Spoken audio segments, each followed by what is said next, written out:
قربانی کے متعلق مفتی سلمان اظہری کا بہت ہی پیارا نیو بیان ہے. بیان کو ضرور سنیں، شیئر کریں، لائک کریں. سے چل رہا انسان اول کی ابتدا جہاں سے ہے انہی دنوں سے قربانی کا تصور ہے. قرآن پاک میں موجود ہے.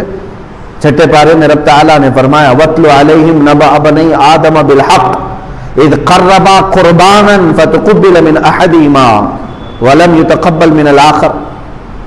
جب آدم علیہ السلام کے دونوں بیٹوں کے درمیان جھگڑا ہو گیا، حابیل اور قابیل کے درمیان، نکاح کے مسئلے کو لے کر دونوں ایک خاتون سے، ایک ہی عورت سے شادی کرنا چاہتے تھے، تو ان کے متعلق حکم یہ آیا کہ دونوں لوگ اپنی قربانی کریں اور جس کی قربانی قبول ہو جائے وہ نکاح کر لے اس سے، وہ حق پر ہے.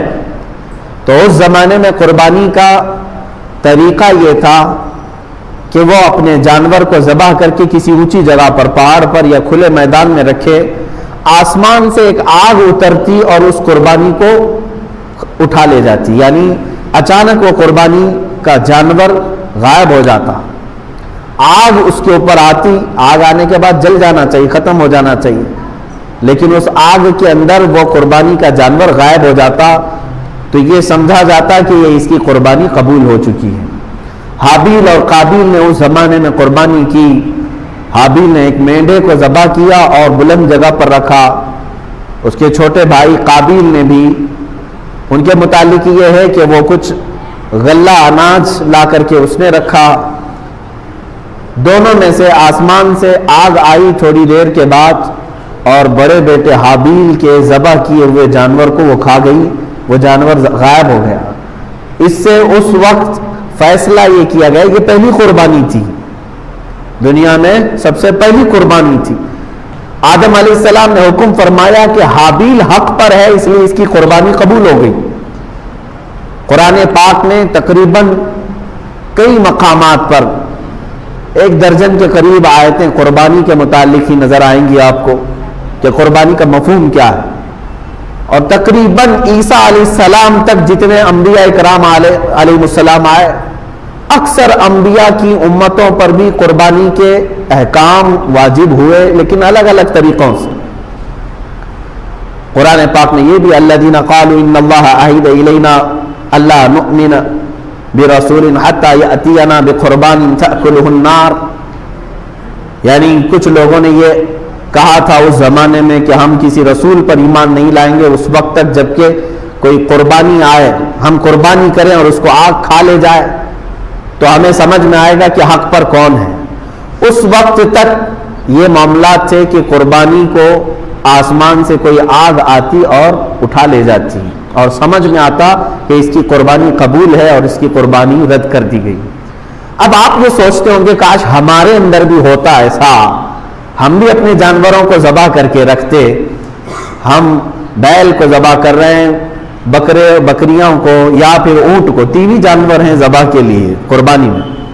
مرغے مرغیوں کی قربانیاں نہیں ہوتی، لیکن ابھی سننے میں آیا ہے کہ جماعت اہل حدیث نے انڈے کی قربانی کو بھی جائز کہا ہے. سارے لوگ نہیں ہوں گے، ان میں سے بھی کوئی نرا جاہل ہوگا. بہرحال یہ قربانی کے متعلق آپ بھی سوچ رہے ہوں گے کہ پہلے کی امتوں کے لیے قربانی کرتے تھے تو آسمان سے آگ آتی اور اٹھا لے جاتی. کاش ہمارے اس میں بھی ایسا ہوتا، ہم بھی قربانی کرتے اور رکھتے، آسمان سے کوئی چیز آ کے اٹھا لے جاتی تو ہم سب کو بتاتے کہ دیکھو یہ اللہ کی طرف سے آئی ہے اور قربانی ہماری قبول ہے. عزیزان گرامی وقار، آپ تصویر کا ایک ہی رخ اپنے طرف سے سوچ رہے ہیں. یہ میرے رب ذوالجلال کا احسان ہے امت مصطفیٰ پر. رب ذوالجلال نے امت مصطفیٰ کے عیبوں کو چھپانے کے لیے، اگر میری قربانی قبول نہ ہوتی تو پورے معاشرے میں میرا چہرہ کیا ہوتا. اگر آگ آ کر کے فلاں کی قربانی کو لے گئی اور میری چھوڑ گئی تو سب کے سامنے تو میں رسوا اور ذلیل ہوتا. 4 لوگ سب بتا کر کے کہتے یہ وہ آدمی ہے جس کی قربانی قبول نہیں ہوئی. اللہ تعالیٰ نے امت مصطفیٰ کے ہر عیب کو اس کی موت تک محفوظ رکھا ہے، چھپا رکھا ہے. قبول ہوئی کہ نہیں ہوئی یہ سب قیامت کے دن بتایا جائے گا. آج معاشرے میں تم سر اونچا کر کے ہی چلو. یہ امت مصطفیٰ صلی اللہ علیہ وسلم پر احسان ہے. پہلے کے امتوں پر یہ بھی معاملات تھے کہ اگر وہ گناہ کرتے تو فرشتے آ کر ان کے گھر کی چوکھٹ پر لکھ کر چلے جاتے رات کو کہ یہ آدمی نے کل رات یہ گناہ کیا ہے. کچھ کی پیشانیوں پر لکھا جاتا تھا کہ یہ فلاں آدمی ہے, اس نے زنا کیا. وہ تحریر لے کر کے کس کے سامنے جاتا تھا. آج 1000 گناہ ہمارے بھی ہیں, لیکن نہ ہماری چوکھٹوں پر لکھے جاتے ہیں اور نہ ہماری پیشانیوں پر. رب ذوالجلال نے اس چیز کو محفوظ رکھا ہے, وہ ستار ہے, ہر ایک کی ستر پوشی فرماتا ہے. عزیزان گرامی وقار, قربانی کا جو مفہوم اور جو تصور اسلام میں ہے, میں نے آیت کریمہ 17ویں پارے کی یہ تلاوت کی ہے سورۃ الحج میں سے.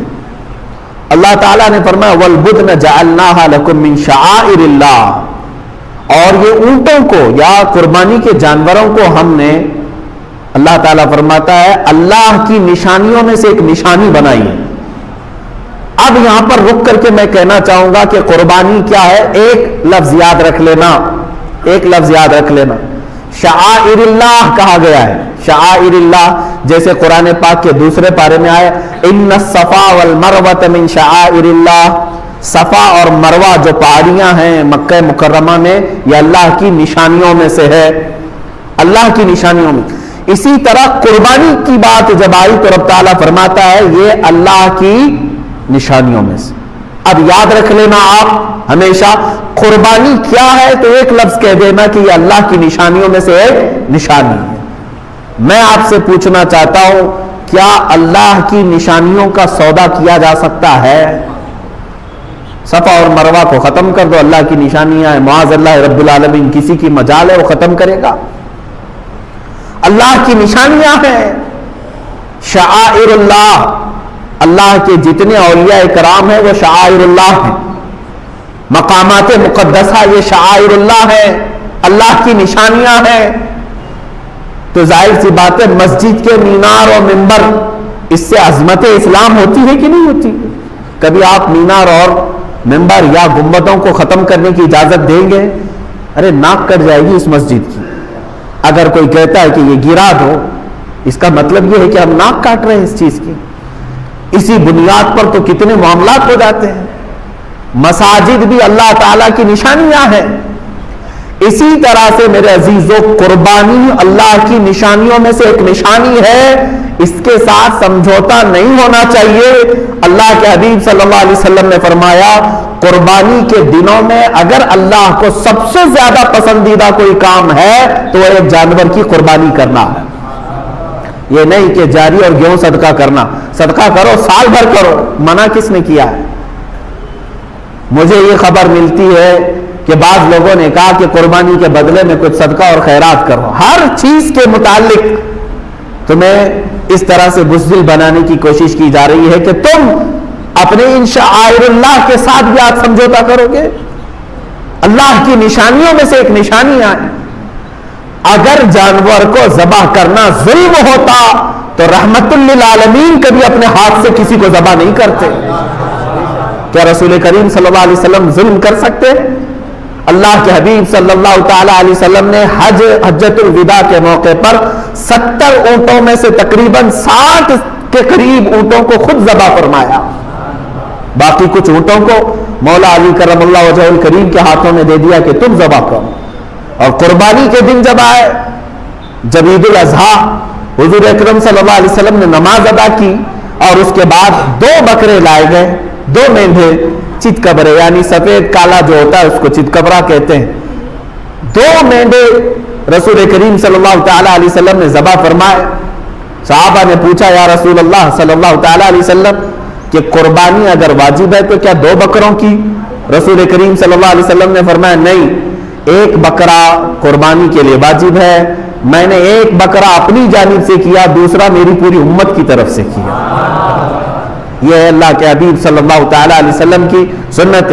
جو نہ بھولا ہم غریبوں کو رضا, یاد اس کی اپنی عادت کیجئے. وہ اپنی قربانی میں بھی اپنی امت کو شامل کرتے ہیں, اپنی امت کو شامل کر رہے ہیں. عزیزان گرامی وقار, ہمارے لیے قربانی شعائر اللہ ہے, یہ قرآن سے ثابت ہے. وَالْبُدْنَ جَعَلْنَاهَا لَكُمْ مِنْ شَعَائِرِ اللَّهِ. ہم نے اونٹوں کو یا جانوروں کو شعائر اللہ میں سے بنایا ہے، اللہ کی نشانیوں میں سے بنایا ہے. لکم فیہا خیر، قرآن یہ کہتا ہے اور ان کی قربانی میں تمہارے لیے بھلائی ہے، بھلائی ہے. فاذکروا اسم اللہ علیہا صواف، جب یہ جانور کھڑے ہو جائیں تو اللہ کے نام کا ذکر کرو. ذبح کے لیے کھڑے ہو جائے تو تم اللہ کے نام کا ذکر کرو. فَإِذَا وَجَبَتْ جُنُوبُهَا، اور جب وہ ذبح ہو کر کے زمین پر آ جائیں، فَكُلُوا مِنْهَا، تم بھی اس میں سے کچھ کھا لو. وَأَطْعِمُوا الْقَانِعَ وَالْمُعْتَرَّ، اور مانگنے والے سائل کو یا غریب مستحق کو بھی اس میں سے کھلاؤ. كَذَلِكَ سَخَّرْنَاهَا لَكُمْ، اور اللہ فرماتا ہے یہ جانور جو ہے ہم نے تمہارے تابع داری میں دیا ہے، تمہارے تابع میں دیا ہے. عزیزان گرامی وقار، قربانی ہمارے عید کے اعتبار سے مسلمانوں کا ایک پرسنل لا ہے. ہمارے اپنے تہواروں میں سے ایک تہوار ہے یا نہیں، اس چیز کو مانتے کہ نہیں؟ آج اس سلسلے میں میں چاہتا ہوں کہ ذمہ دار حضرات بھی اس چیز کے متعلق بات کریں کہ جب ہندوستان آزاد ہوا تو کئی مذاہب اور کئی ادیان کے لوگ ہندوستان میں تھے. سب کے متعلق جو قوانین مرتب ہوئے اس میں سے یہ قانون بھی دیکھنے کے قابل تھا. ہر ایک کو کہا گیا کہ وہ اپنے دین کی مکمل آزادی کے ساتھ یہاں جی سکتا. اگر میرے دین میں عبادتیں ہیں، نماز ہیں، تو کسی بھی قوم کو یا کسی بھی حاکم کو، کسی بھی پولیس کو میری عبادتوں سے مجھے روکنے کا حق نہیں، کیونکہ یہ میرے ریلیجیس میرا رائٹ ہے، یہ میرے دین کا حق ہے. اگر میں ٹوپی پہنتا ہوں، داڑھی رکھتا ہوں، تو یہ میرے دین کا حق ہے، میں استعمال کر رہا ہوں. مجھے ہندوستان کے سنویدھان نے یہ قانون میں مجھے یہ اجازت دی ہے. آج اگر اتنے زمانے کے بعد پھر کوئی یہ کہے کہ تم فلاں چیز نہیں کر سکتے جو میرے دین میں سے ہے، تو گویا کہ وہ میری آزادی کو چھین کر مجھے دوبارہ غلامی میں لا رہا ہے، مجھے دوبارہ غلامی میں لا رہا ہے. عزیزان گرامی وقار، آج حالات کو سمجھو، اور جتنے شعائر اللہ ہیں میں بار بار کہہ رہا ہوں کہ ان کی حفاظت کرو، ان کی حفاظت کرو، چاہے جیسے بھی حالات ہوں. دوسری قوموں کو بھی ہم نے دیکھا ہے. اب میں قربانی کے متعلق تھوڑی سی یہ تاریخ بتاؤں. دوسرے لوگ اگر یہ سمجھتے ہیں کہ صرف اسلام ہی ہے جو اتنے جانوروں کو قربان کرتا ہے، تو یہ ان کی خام خیالی ہے. تھوڑا ہسٹری بھی نکالیں اور پڑھیں، تاریخ کو بھی پڑھیں. یہودیوں میں قربانی ہے، عیسائیوں میں قربانی ہے، موجود ہے. ان کی کتابوں سے میں ثابت کر کے بتاؤں گا، آج بھی ہے. ہندوؤں کے کئی ایسے مقدس ان کے مقامات ہیں جہاں پر قربانی ہوتی ہے. وہ اس کو قربانی کہتے ہیں، بلیدان کہتے ہیں. اور ان کے اپنے اپنے تصورات ہیں کہ ہم اس جانور کو ذبح کریں گے تو پھر ہم جو ہے ایک شکتی حاصل کریں گے. اور ہر قوم کے نزدیک ایک ایک الگ الگ تصور بنا ہوا ہے. لیکن اعتراض کا اور چھیڑ چھاڑ کا اگر کوئی مقام ہے تو صرف اسلام کو بنایا گیا ہے، باقی دوسروں کی قربانیاں نظر نہیں آتی. عزیزان گرامی، تاریخ کی پرانی کتابوں سے بھی میں اگر آپ کو بتاؤں، ہر زمانے میں ہر قوم نے قربانی کی ہے. اگر جانور کے ذبح کے متعلق آپ پریشان ہیں تو میں ان شاکاہاری لوگوں سے بھی کہوں گا، تمہیں معلوم نہیں کہ جانور کے اندر صرف جان نہیں ہوتی، پیڑ پودوں کے اندر بھی جان ہوتی. کیا تمہیں نہیں معلوم؟ میل فیمیل ہوتے ہیں درختوں کے اندر. سب کسان بھی جانتے ہیں، کلمی کرتے ہیں، دو درختوں کو ملاتے ہیں، ایک میل اور فیمیل، تب وہ جلدی سے بڑھتے ہیں اور اچھے پھل دیتے ہیں. جانوروں کے علاوہ نباتات میں بھی، سبزیوں میں، درختوں میں، سب میں جان موجود ہے. بس یہ ہے کہ وہ چلتے نہیں ہیں، ایک جگہ پر کھڑے ہیں. جان تو ان کے اندر بھی ہے، لیکن تم انہیں بھی تو کاٹتے ہو، انہیں بھی تو کھاتے ہو. اس طرح سے اگر دیکھا جائے کہ کسی جان کو نقصان نہیں پہنچانا چاہیے تو خود اپنی جان کی بلیدان دینا پڑ جائے. تم ایک جگہ بیٹھو گے، نہ کسی پھل کو کاٹ سکتے ہو کیونکہ اس کے اندر بھی جان ہے، کسی سبزی کو کاٹو تو اس کے اندر بھی جان ہے. یہ تمام جان والی چیزیں ہی ہیں، نباتات بھی. عزیزان گرامی، اللہ تبارک و تعالیٰ نے پوری کائنات کو پیدا کیا اور اسی نے جب ہمیں یہ حکم دیا ہے کہ تم ان فلاں فلاں جانوروں کو ذبح کر سکتے ہو، تو بالکل یہ قانون فطرت کے مطابق ہے۔ اگر ذرا برابر بھی ظلم ہوتا تو رب تبارک و تعالیٰ کبھی اپنے بندوں کو کسی کو ذبح کرنے کا حکم ہرگز نہیں دیتا۔ اب دیکھیں آپ ظلم کہاں کہاں ہے، وہاں قرآن نے منع کیا کہ نہیں؟ ہم بیل، بکرے اور اونٹ کو تو ذبح کر رہے ہیں، لیکن کیا کبھی انسان کو ذبح کرنے کی اجازت قرآن نے دی ہے؟ بلکہ قرآن نے تو یہ کہا من قتل نفسا بغیر نفس او فساد فی الارض فکأنما قتل الناس جميعا، جس نے کسی ایک جان کو بھی قتل کیا ناحق، ایک جان کو بھی قتل کیا بغیر کسی حق کے، اللہ تعالیٰ فرماتا ہے گویا کہ اس نے پوری دنیا کے انسانوں کا قتل کیا ہے، پوری انسانیت کا وہ قاتل ہے۔ تو اگر ذرا برابر بھی ظلم ہو سکتا ہے کہیں پر، تو قرآن نے اس پر پہلے سے پابندی لگا دی کہ تم یہاں قتل نہیں کر سکتے، یہاں نہیں مار سکتے۔ عزیزان گرامی وقار، جن جانوروں میں اللہ نے برکت رکھی ہے انہی جانوروں کو ذبح کا بھی حکم دیا ہے۔ آپ نہیں دیکھتے لاکھوں کی تعداد میں نہیں، کروڑوں کی تعداد میں بکرے ذبح ہو رہے ہیں، بیل، بھینس، یہ تمام ذبح ہو رہے ہیں، اور اونٹ بھی ذبح ہو رہے ہیں، لیکن کیا کبھی ان کی تعداد گھٹ گئی اور کم پڑ گئی؟ جبکہ سال میں یہ 2 ہی بچے دیتے ہیں یا ایک ہی بچہ دیتے ہیں۔ جتنی تعداد میں کاٹے جاتے ہیں اور کھائے جاتے ہیں، بیل ہیں، بکریاں ہیں، اونٹ ہیں، بھینس ہے، ان کی تعداد کبھی کم نہیں ہوئی، کبھی شارٹیج نہیں ہوا گوشت کا، لاک ڈاؤن میں بھی نہیں شارٹیج ہوا، کبھی نہیں ہوا۔ ان میں برکت رکھی ہے اللہ تعالیٰ نے، جبکہ خنزیر ایک بار میں 17-18 بچے دے دیتی ہے، کتے کو دیکھیں تو وہ بھی 10-12 بچے ایک بار میں دیتی ہے، اور نہ ان کا ذبح ہوتا ہے، نہ وہ کاٹے جاتے ہیں، نہ بیچے جاتے ہیں۔ بس شوقین لوگ کھاتے ہوں گے، باقی عام طور پر تو نہیں ہے۔ لیکن اس کے باوجود جتنے گلیوں میں، روڈوں پر جگہ جگہ بیل، بکری اور بھینس نظر آتے ہیں، اتنے کتے تو نہیں نظر آتے، اس لیے کہ اللہ کے نبی صلی اللہ علیہ وسلم نے فرمایا کہ اللہ تعالیٰ نے ان جانوروں میں غیب سے برکت رکھا ہے، یہ برکت والے جانور ہیں۔ کسی کے پاس بکری آئی تو سمجھ لو کہ اس کے مال میں برکت آئی۔ خود رسول کریم صلی اللہ علیہ وسلم نے فرمایا تمہارے مال میں اگر سب سے زیادہ کسی مال میں برکت ہے تو وہ بکری میں ہے، جانوروں میں سب سے زیادہ برکت ہے۔ اسی وجہ سے حکم بھی ہوا کاٹنے کا کہ تم انہیں ذبح کرو، اللہ تعالیٰ اس کے بدلے اور پیدا کرے گا۔ لیکن کیا ہمیں کبھی بلی کاٹ کر کے کھانے کا حکم دیا اللہ تعالیٰ نے؟ بلی بھی ہر 4 مہینے پر 4 بچے دیتی ہے، 5 مہینے 6 مہینے نہیں گزرتے کہ اس کے پاس 4-5 بچے ہوتے ہیں، لیکن کہیں پر بھی بلیوں کو ذبح کرنے کا حکم نہیں دیا گیا۔ دوسرے بہت سارے جانور ہیں، قرآن پاک نے منع کر رکھا ہے کہ ان جانوروں کو تم کاٹ نہیں سکتے، ذبح نہیں کر سکتے، کیونکہ جو پیدا کیا ہے وہی بہتر جانتا ہے کہ تمہارے لیے سوٹیبل کیا ہے، تمہارے لیے مناسب کیا ہے، وہ بہتر جانتا ہے۔ عزیزان گرامی وقار، قربانی کے متعلق بہت ساری باتیں ہیں، اب احادیث کی روشنی میں میں تھوڑی سی باتیں عرض کر دوں۔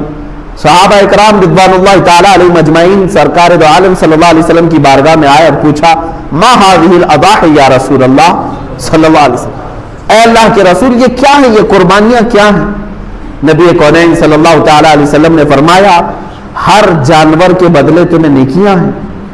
صحابہ نے پوچھا اگر ہم اون والا یعنی جو بھیڑ ہوتی ہیں بہت سارے بالوں والا بکرا اگر ہم ذبح کرتے ہیں تو کیا اس میں بھی ثواب ہے؟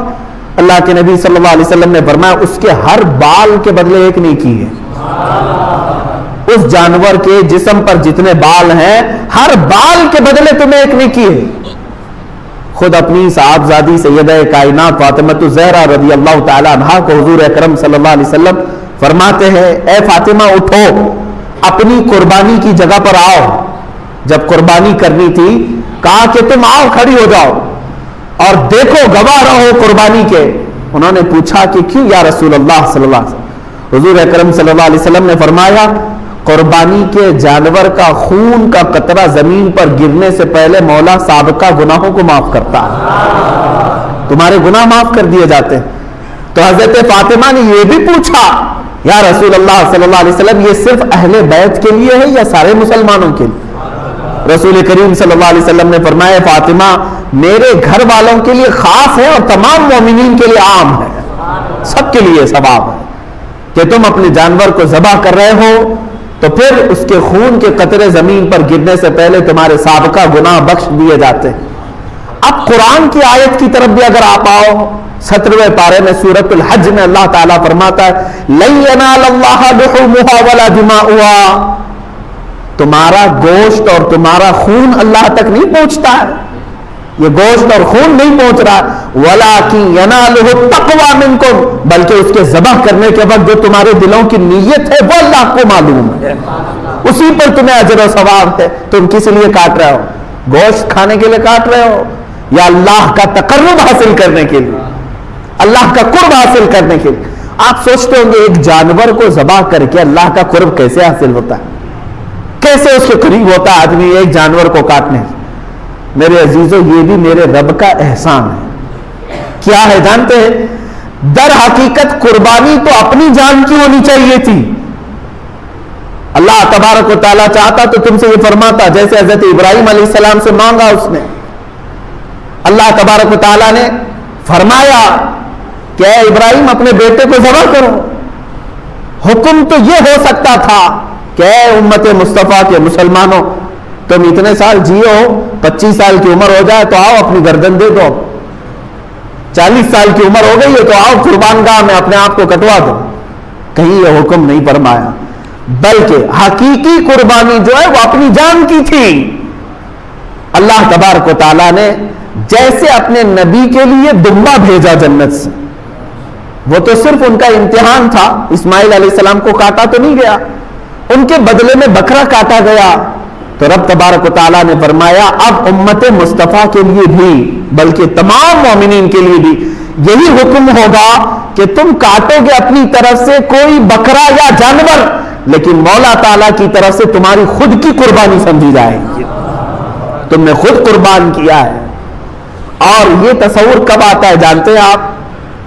قربانی کا جو اصل مفہوم ہے، ظاہر سی بات ہے اب کے زمانے میں یہ تھوڑا سا مشکل ہے، جیسے ہم حصوں والی قربانی لیتے ہیں، ہمارا بیل کہاں کٹا ہم کو پتہ ہی نہیں چلتا ہے۔ اصل جو قربانی ہوتی تھی وہ ہمارے اپنے پالے ہوئے جانوروں کی ہوتی، یا ذبح کرنے سے چند دن پہلے لائے جاتے تھے، اور اس کے آداب میں یہی ہے کہ اگر تم قربانی کا کوئی جانور لائے ہو تو اسے اچھا کھلاؤ پلاؤ اور اس کو سجا کر کے رکھو، اس سے محبت کرو۔ حتیٰ کہ بہت سارے ایسے بزرگ ہیں جنہوں نے یہ بھی فرمایا کہ اسے نہلاؤ دھلاؤ، تمام جانوروں سے اسے الگ کچھ نشانی ڈال کر کے رکھو۔ اور پہلے کے دور میں ہار پہنائے جاتے تھے ان جانوروں، ان کو الگ رکھا جاتا تھا اور سارے لوگ جانتے تھے کہ یہ قربانی کا جانور ہے، ہار پہنا کر کے انہیں الگ رکھا جاتا تھا۔ اسی سے قلادہ ہے، جیسے عرب میں بھی حج کے لیے جب صحابہ آتے تھے تو ہار پہنا کر کے جانوروں کو قربان گاہ لاتے تھے مینا میں۔ ان جانوروں کے ساتھ یہ سلوک کیوں کرایا گیا؟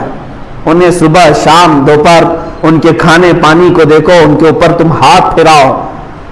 دو باتیں، ایک تو میرے آقا صلی اللہ علیہ وسلم فرماتے ہیں قیامت کے دن یہ جانور اپنے سینگ اپنے کھر اپنے گوشت اپنی کھال کے ساتھ آئے گا، ان تمام چیزوں کے ساتھ آئے گا، اور رب تعالیٰ سے فرمائے گا اے مولا تیرا قرب حاصل کرنے کے لیے اس نے مجھے تیرے دربار میں ذبح کیا، اے کریم خدا اب اسے جہنم کی آگ سے تو حرام فرما دے۔ مولا اس جانور کی اس بات پر تم پر سے جہنم کی دوزخ کی آگ کو حرام فرما دیتا ہے۔ یہ بھی حدیث پاک میں ہے کہ یہ جانور تمہاری سفارش کے لیے آئے گا، پہلا یہ۔ دوسری بات یہ ہے کہ جب تم پالتے ہو، اسے پانی پلایا، اسے کھانا کھلایا، اسے سجایا، اسے ہار پہنایا، اور ظاہر سی بات ہے جب کسی سے محبت ہوتی ہے تو اس پر چھری چلانا معمولی بات نہیں ہے۔ اب یہی چیز دیکھی جاتی ہے، ذی الحجہ کی 10ویں کو یا 11ویں کو یا 12ویں کو اپنے ہاتھ سے کھلائے ہوئے جانور کو، اپنے ہاتھ سے پلائے ہوئے جانور کو، اپنے ہاتھ سے اسے پھول پہنائے تھے، نہلائے دھلائے تھے، جب چھری چلا رہے ہو تو در حقیقت تم اپنی خواہشات پر چھری پھرا رہے ہو. اور یہی رب تعالیٰ کی بارگاہ میں قبول ہے کہ تمہارا تقوی دیکھا جائے گا. اللہ قرآن میں فرماتا ہے لن تنالوا البر حتى تنفقوا مما تحبون. اس وقت تک تم بڑی کامیابی نہیں حاصل کر سکتے جب تک اپنی محبوب چیز کو اللہ کی بارگاہ میں قربان نہیں کرتے, اپنی پسندیدہ چیز کو جب تک قربان نہیں کرتے. اسی لیے جانوروں کے ساتھ انسیت ہونا چاہیے. آج کے حالات میں یہ سب کے اوپر پابندی نہیں کہہ رہا ہوں, لاگو نہیں کر رہا ہوں, میں تو اس کی حکمتیں بتا رہا ہوں. جس کے لیے ممکن ہے وہ کرے, اور جس کے لیے ممکن نہیں ہے ظاہر سی بات ہے وہ دور دراز میں بھی قربانیاں کرتے ہیں, وہ جائز ہے. مثال کے طور پر یہاں بیٹھ کر کے اگر کوئی مکہ مکرمہ میں قربانی کا اپنے کو کسی وکیل کو بنایا ہے, وہاں اگر اس نے قربانی کیا تو تمہاری قربانی ہو جائے گی. آپ امریکہ میں کریں, انگلینڈ میں کریں, پوری دنیا کی کسی بھی میدان میں کریں, ان دنوں میں اگر قربانی کیا آپ کی جانب سے تو قربانی ہو جاتی ہے. لیکن جو حکمتیں ہیں وہ اپنے پالے ہوئے جانور کے ساتھ اس کی زیادہ ہیں, کیونکہ اس وقت آپ کی خواہشات کو آپ ذبح کر رہے ہیں. اور ایک بات یاد رکھیں, اللہ تبارک و تعالیٰ نے حضرت ابراہیم علیہ السلام کو بھی کچھ ذبح کرنے کا حکم فرمایا تھا. آپ کو معلوم ہوگا 3 پارے کی تفسیر میں یہ موجود ہے کہ آپ نے پوچھا اللہ تعالیٰ سے, اے مولا کیا تو موت کے بعد دوبارہ زندہ کرتا ہے؟ رب تعالیٰ نے فرمایا ابراہیم کیا تمہیں یقین نہیں ہے میرے زندہ کرنے پر میں دوبارہ اٹھاتا ہوں؟ ابراہیم علیہ السلام نے کہا ہے مولا کیوں نہیں یقین ہے؟ یقین ہے بالکل, موت کے بعد تو زندہ ضرور فرماتا ہے, لیکن میں چاہتا ہوں کہ اپنی آنکھوں سے ایک بار دیکھ لوں, اپنی آنکھوں سے دیکھ لوں. یہ قرآن کی آیت ہے, وَإِذْ قَالَ إِبْرَاهِيمُ رَبِّ أَرِنِي كَيْفَ تُحْيِي الْمَوْتَى قَالَ أَوَلَمْ تُؤْمِنْ قَالَ بَلَىٰ وَلَٰكِنْ لِيَطْمَئِنَّ قَلْبِي. مولا اس لیے میں عرض کر رہا ہوں کہ میرے دل کو اطمینان ہو جائے, ایک بار دیکھ لوں. اللہ نے فرمایا ٹھیک ہے, تمہیں دکھایا جائے گا کہ مردوں کو زندہ کیسے کیا جاتا ہے. فَخُذْ أَرْبَعَةً مِّنَ الطَّيْرِ, تم 4 پرندے لے لو. رب تعالیٰ نے کیا فرمایا؟ 4 پرندے لے لو, انہیں ذبح کرو, اور ذبح کر کے ان کے پورے گوشت کا قیمہ بناؤ. 4 الگ الگ قسم کے پرندے ہیں, ان کا گوشت پورا مکس کر کے قیمہ بنایا. اس کے 4 حصے کی الگ سب مکس تھا, اور حکم ہوا کہ 4 پہاڑوں پر تھوڑا تھوڑا سا گوشت رکھ کر کے آؤ, اور پھر زمین پر آ کر وہ 4 پرندوں کے منہ, ان کے سر اپنے پاس رکھو اور آواز دو ان پرندوں کو. ابراہیم علیہ السلام نے ہر پرندے کا نام لے کر کے آواز دی. اب ہوا یہ کہ ان کی آنکھوں نے دیکھا وہ گوشت جو قیمہ بن چکا تھا وہ ہوا میں اڑنے لگا. جس پرندے کا جو گوشت تھا وہ اپنے اپنے جسموں میں ملنے لگا, اور بغیر سر کے بغیر منہ کے وہ پرندے فقط اپنے جسم کے ساتھ اڑتے ہوئے آئے, اور ابراہیم علیہ السلام کے پاس جو سر رکھے ہوئے تھے وہ جسموں کے ساتھ جڑ گئے اور پورے پرندے ہو کر اڑ گئے. یہ واقعہ کوئی ہماری کہانی نہیں ہے, یہ قرآن کا واقعہ ہے, قرآن کہہ رہا ہے. اللہ تعالیٰ نے یہ جو فرمایا, اب اس کے متعلق جو کچھ حکمتیں ہیں میر عبد الواحد دلگرامی رضی اللہ تعالیٰ عنہ سبع سنابل شریف میں فرماتے ہیں وہ 4 پرندے جو تھے اس میں سے ایک کوا تھا, ایک مرغا تھا, ایک کبوتر تھا, اور ایک مور تھا. یہ 4 پرندے, ان کے نام یاد رکھنے کے لیے اس لیے میں کہہ رہا ہوں کہ ہر ایک کی اپنی اپنی ایک خصوصیت ہے. ابراہیم علیہ السلام نے کیا کیا لیا؟ کوا لیا تھا, مرغا لیا تھا, اور کبوتر لیا تھا, اور مور لیا تھا. یاد رکھیں یہ 4 پرندوں, اور ذبح کیا ہے, ذبح کیا ہے. قربانی کی بات ہے اس لیے میں بات عرض کر رہا ہوں. 4 پرندوں کو کیوں ذبح کیا آپ نے؟ یہی 4 پرندے کیوں تھے؟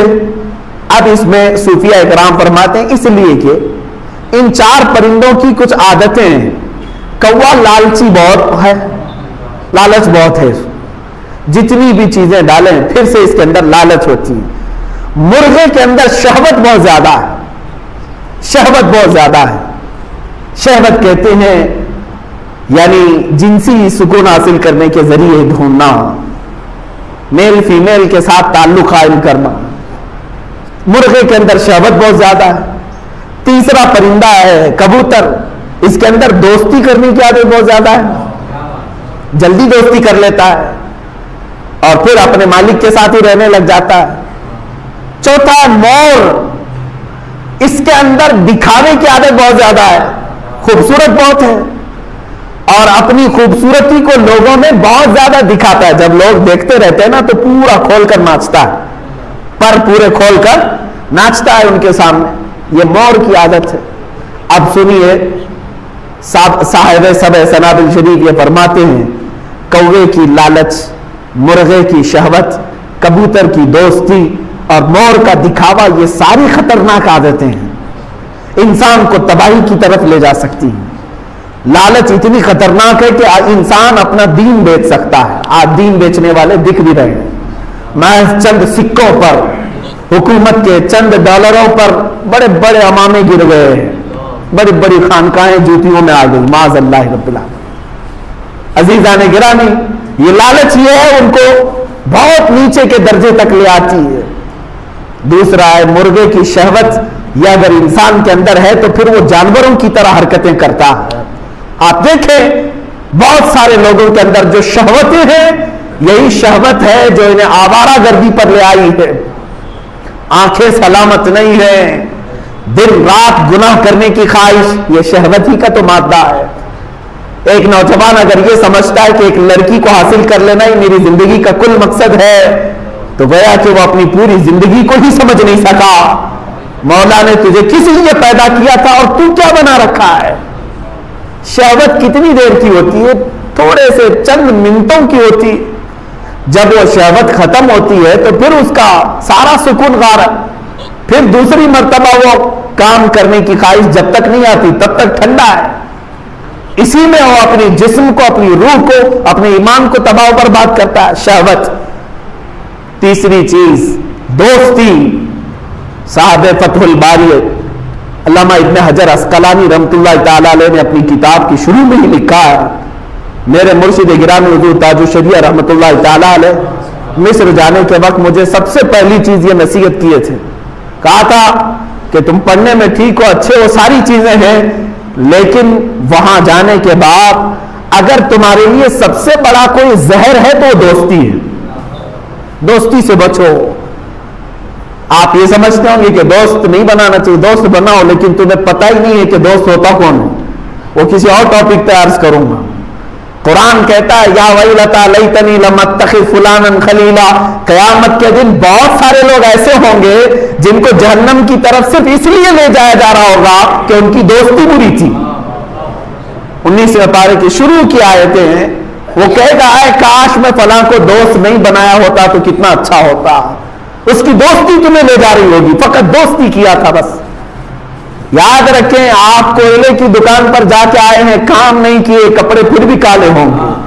آپ عطر کی دکان میں جا کے آئے ہیں، لگائے نہیں، پھر بھی خوشبو آتی ہے۔ یہ صحبت کا اثر ہے۔ دوست چننا سب کے بس کی بات نہیں کہ کس کو دوست بنائے۔ دوست وہ ہے جو تم اللہ کو بھول جاؤ تو وہ یاد دلاتے، دوست وہ ہے جو تم جہنم کے راستے پر جا رہے ہو تو پکڑ کے وہ جنت کے راستے پہ لائے۔ ورنہ دوستی کیا ہے؟ کھانے پینے موج مستی کرنے کا نام دوستی تھوڑی نہ ہے، وہ تو شیطان ہے جو لگے ہوئے ہیں آس پاس۔ تمہارے مال کی دوستی کرنے والے ہزاروں ہیں، تمہارے مرتبے کی دوستی کرنے والے ہزاروں ہیں۔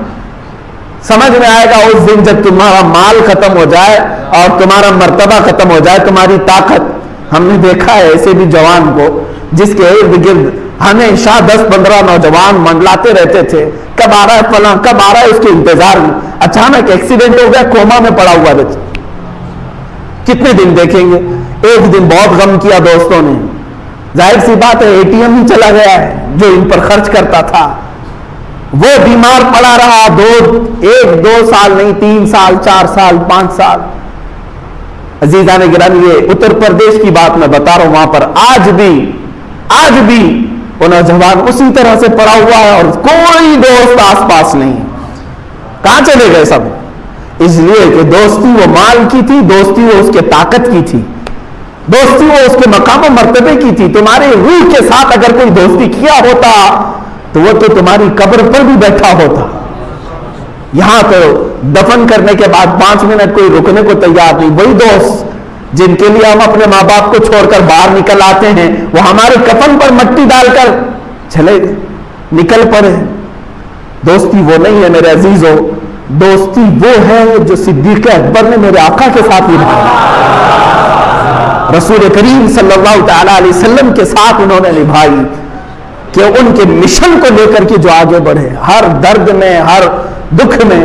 دوستی وہ ہے جو سیدہ خدیجۃ الکبریٰ رضی اللہ تعالیٰ عنہا نے رسول کریم صلی اللہ علیہ وسلم کے ساتھ نبھائی ہے. بہرحال عام دوستی جو ہے یہ خطرناک ہے. میں تو نوجوانوں سے کہوں گا تمہیں اکثر گمراہ کرنے والے دوست ہوتے ہیں، ان سے بچو، ان سے بچو. لیکن دنیا یہ چاہتی ہے کہ تمہارے فرینڈ لسٹ جتنی، فرینڈز کی لسٹ کتنی ہے اتنے تم کو بڑا سمجھا جاتا ہے. فیس بک پہ دیکھو، فلاں جگہ پر دیکھو، لوگ دوستوں کی تعداد بڑھانے میں بہت مصروف ہیں. میری فرینڈز لسٹ اتنی بڑی ہے، اتنی بڑی ہے، تو یہ معلوم نہیں یہ سب ہلاکت کی طرف لے جا رہے ہیں. دوستی یہ خطرناک ہے. میں کسی اور موقع پر عرض کروں، اور مور کی جو عادت ہے وہ دکھاوا، خوبصورتی کا دکھاوا، یہ بھی اتنی خطرناک عادت ہے کہ سارے اعمال اس کے ضائع ہو جاتے ہیں. اس لیے کہ اللہ کے نبی صلی اللہ علیہ وسلم نے فرمایا ایک شرک ہے اللہ کے ساتھ دوسرا خدا مان لینا، اس کو کہتے ہیں شرک اکبر، اور ایک ہے شرک خفی. اگر کوئی کام تم نے دکھاوے کے لیے کیا تو یہ بھی شرک خفی ہے، گویا کہ تم خود خدا بننے کی کوشش کر رہے ہو. واذ اللہ رب العالمین. تکبر اور ریاکاری، دکھاوا، یہ چیزیں بہت ہی خطرناک ہیں. اب سمجھ کر کے چلیے، ابراہیم علیہ السلام نے جب وہ 4 پرندوں کو ذبح کیا، واقعہ ذہن میں ہے، 4 پرندوں کو ذبح کیا اور ان کے گوشت کا قیمہ بنایا، پھر اس کے بعد الگ الگ رکھا، پھر اس کے بعد آواز دی تو وہ پرندے زندہ ہو کر کے آ گئے. انہوں نے وہاں کیا دیکھا؟ مرے ہوئے، کٹے ہوئے، ٹکڑے ہوئے پرندوں کا دوبارہ زندہ ہونا دیکھا کہ نہیں دیکھا؟ یہ کیسے دیکھا؟ صوفیہ کرام فرماتے ہیں در حقیقت وہ مرغا ذبح ہوا تھا سامنے، ظاہری طور پر، ظاہری طور پر کوا ذبح ہوا تھا، ظاہری طور پر کبوتر اور مور ذبح ہوئے تھے، لیکن حقیقت میں وہاں پر شہوت ذبح ہوئی تھی، حقیقت میں وہاں لالچ ذبح ہوئی تھی، حقیقت میں وہاں خراب دوستی ذبح ہوئی تھی، حقیقت میں وہاں ریاکاری اور دکھاوا ذبح ہوا تھا. جب یہ 4 چیزیں بندہ ذبح کر لیتا ہے تو ہر مردہ چیز کو زندہ ہوتے ہوئے بھی دیکھ لیتا ہے. اس کے لیے حکمتیں ہیں. آج تم ان چیزوں کو ذبح کرو. اسی لیے حکم بھی یہی ہے. اب حج کے موقع پر بھی جب بندہ وہاں پر مینا میں کنکریاں مارتا ہے، رجم کرتا ہے، وہاں کون سا شیطان ہے؟ کیا سین لگا ہوا کوئی بڑا شیطان کھڑا ہے؟ وہاں تو پتھروں کے پلر ہیں اور چھوٹی کنکریاں ہیں آپ کے ہاتھ میں. جب آپ مارتے ہیں تو پلر کو مار رہے ہیں. حقیقت میں یہ نہیں ہے میرے عزیزوں، وہ تو ایک سنت تمہارے سے کرائی جا رہی ہے. حکم یہی ہے کہ جب بندہ وہاں پر کنکری مارے تو یہ تصور کے ساتھ مارے کہ میرے اندر جو شیطان ہے میں اسے مار رہا ہوں، جو ہمہ وقت مجھے یاد خدا سے غافل کرنے کی کوشش کرتا ہے، میں اسے کنکری مار رہا ہوں. انشاءاللہ العزیز اگر تمہاری کنکری قبول ہوئی اور نیت قبول ہوئی تو مولا پوری زندگی بھر شیطان کے وسوسوں سے بچا لیتا. تم نے مار دیا وہاں پر. اسی طرح قربانی کرنے کے وقت، چھری چلانے کے وقت نیت یہ کر لیا کہ اے مولا میرے اندر جتنی خرافات ہے آج کی عید الاضحیٰ میں سب ذبح کر رہا ہوں، میں ذبح کر رہا ہوں. اگر تمہاری نیت صادق ہوئی انشاءاللہ العزیز اس کے بعد تم دیکھو کہ وہ بری حرکتیں تمہارے اندر نہیں آئیں گی. قربانی کا اصل مفہوم یہ ہے، قربانی کا اصل مقصد یہ ہے کہ اپنے اندر کی جتنی خرافات ہے انہیں ذبح کرو. ظاہر سی بات ہے سامنے ایک جانور ہے، جانور کو تو ہم ذبح کر رہے ہیں، لیکن قرآن نے کیا کہا؟ نہ اس کا گوشت اللہ کو پہنچتا ہے نہ اس کا خون، بلکہ تمہاری نیتیں اللہ کو پہنچتی ہیں. تو نیتیں اچھی کرو، اسی کے اعتبار سے ذبح کرو. اے میرے عزیزو، آج کے حالات میں میں یہ گفتگو ضرور کرنا چاہوں گا. عید الاضحیٰ ہو، عید الفطر ہو، قربانی ہو، یہ سب اسلام کے شعائر ہیں، اللہ کی نشانیاں. ان کو برقرار رکھو اور پوری آن شان بان کے ساتھ ادا کرو. میری طرف سے کہیں پر بھی میں نے آج تک یہ نہیں کہا کہ تم چھپ چھپ کر کے اس طرح سے کرو اس طرح سے کرو. عزیزان گرامی وقار، حیرت ہو رہی ہے مارکیٹ میں ہزاروں لوگوں کا جمع غفیر ہے، جگہ جگہ پر اب سات حرکتیں ہم دیکھ رہے ہیں، اس کے باوجود بھی کچھ ایسے لوگ جو بکے ہوئے ہیں وہ لوگوں سے اب بھی کہتے ہیں کہ چاشتی نماز پڑھ لینا گھر میں، عید چھوڑ دو، چاشتی نماز پڑھ لو گھر میں، چاشتی نماز۔ انہیں پتہ ہی نہیں ہے یہاں پر فرض نمازیں نہیں ہیں اور چاش پڑھا رہے ہیں۔ ہم میں سے تو بہت سارے وہ ہیں جو بیچارے سال بھر میں ایک عید کو تو برقرار رکھے، اس کو بھی ختم کرو گے تو اسلام ان کے ہاں بچا کیا؟ کچھ گھروں میں گاؤں دیہات میں جا کر کے دیکھو، ان کی نمازیں تو صرف عیدوں میں باقی رہ گئی، عیدوں میں تو مسلمان نظر آتے ہیں، اب یہ چاہتے ہیں کہ وہ سال میں ایک بار بھی نظر نہ آئے، ختم کر دو ساری چیزیں۔ اللهم صل على سيدنا وشفيعنا وحبيبنا وكريمنا وملجانا ومأوانا محمد صلی اللہ علیہ وآلہ وسلم۔ حقیقتوں سے سجا کوئی خواب دیکھیں گے،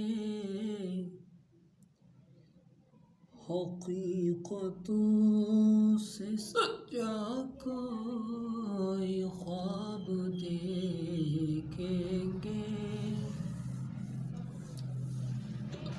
حقیقتوں سے سجا کوئی خواب دیکھیں گے، لحد میں روئے رسالت مآب دیکھیں گے، لحد میں روئے رسالت مآب دیکھیں گے،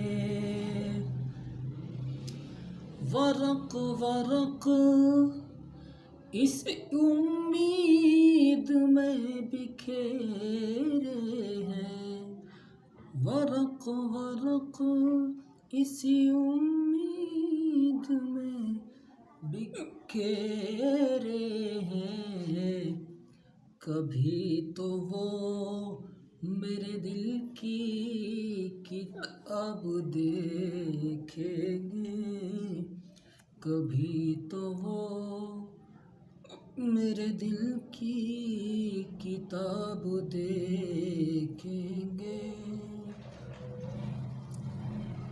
حقیقتوں سے سجا کوئی خواب دیکھیں گے، تیرے پسینے کی یادیں انہیں ستائیں گی، تیرے پسینے کی یادیں انہیں رلائیں گی، جو تیرے چاہنے والے گلاب دیکھیں گے، جو تیرے چاہنے والے گلاب دیکھیں گے، حقیقتوں سے سجا کوئی خواب دیکھیں گے۔